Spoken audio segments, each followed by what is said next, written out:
If you have ever felt a chilling certainty that the universe is keeping a secret just for you, then you will understand what happened to Ethan. Most people look at a derelict house and see rot and decay. Ethan saw a challenge. But what he found wasn't dust. It was a clock. A grandfather clock with no hands, no pendulum, and no gears. It was hollow, silent, and entirely empty. Yet every night, at the stroke of 3, it would chime. Not a mournful gong, but a clear, crisp tone, counting downward from 12. 12. 11. 10. It was counting to something, and Ethan had to know what would happen when it finally hit 0. What would you do if a machine with no internal parts began a countdown with a secret number? 12 to 7. Ethan was a sound artist, a man obsessed with the unseen textures of the world. The static in the air, the hum of hidden cables beneath the earth. When he bought the old Blackwood Manor, a decaying estate on the edge of the old city, his goal was simple: to record the sound of its silence. That plan lasted exactly one night. He had set up his microphones in the grand hall, testing the echo. He was about to leave when he saw it.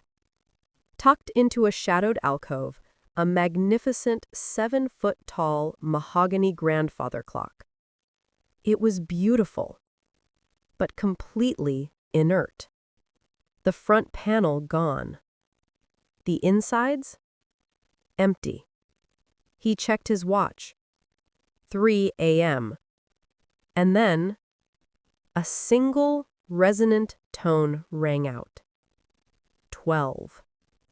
Ethan froze. The sound wasn't coming from the clock. It was coming through the wood, through the floorboards, through the air itself. He ran his hand along the hollow frame. Nothing. No vibration. But the sound was perfect. That night, he packed his bags. He swore he'd sell the house in the morning. But the next night, he came back. Because curiosity has its own kind of gravity. 3 a.m. 11.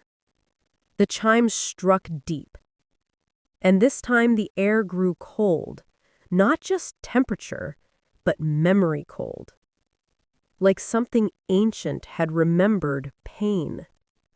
Ethan began to research the house. He learned the Blackwood family vanished 70 years ago. A wealthy couple and their 2 children. No struggle. No forced entry.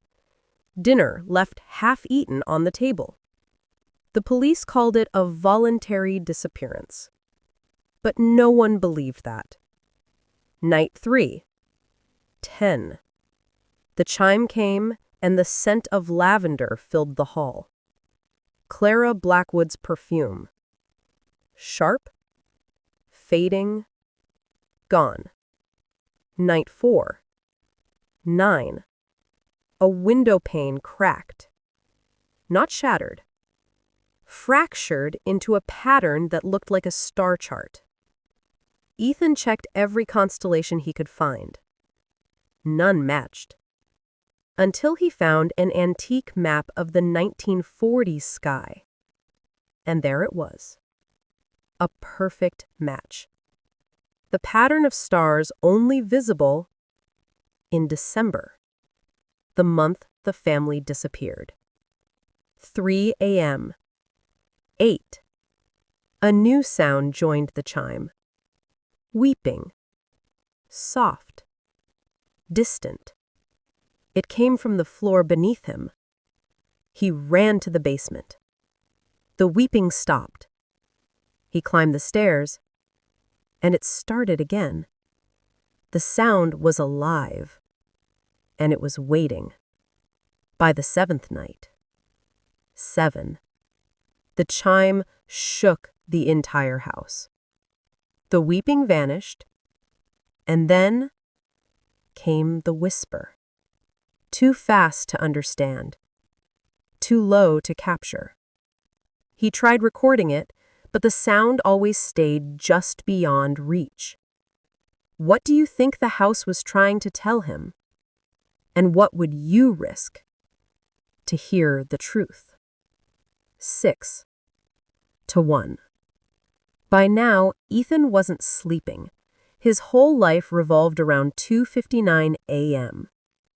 He lived for the minute before the chime. Night 8. 6.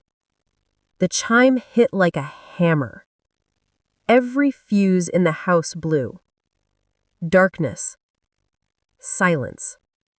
When he lit his lantern, every single recording he had made was gone. The countdown wanted to be heard only in the present.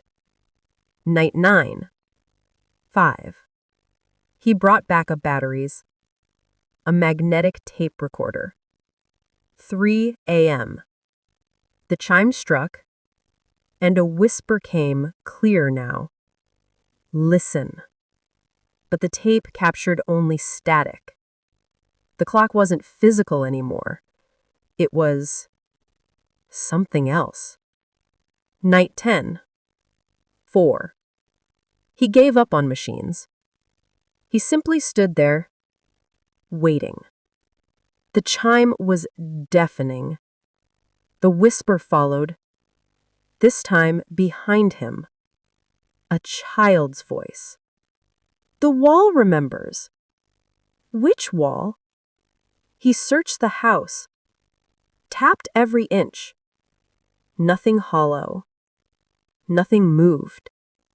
Night 11. 3. The chime rattled his bones. The same child's voice, panicked now. He broke the key! He broke the key!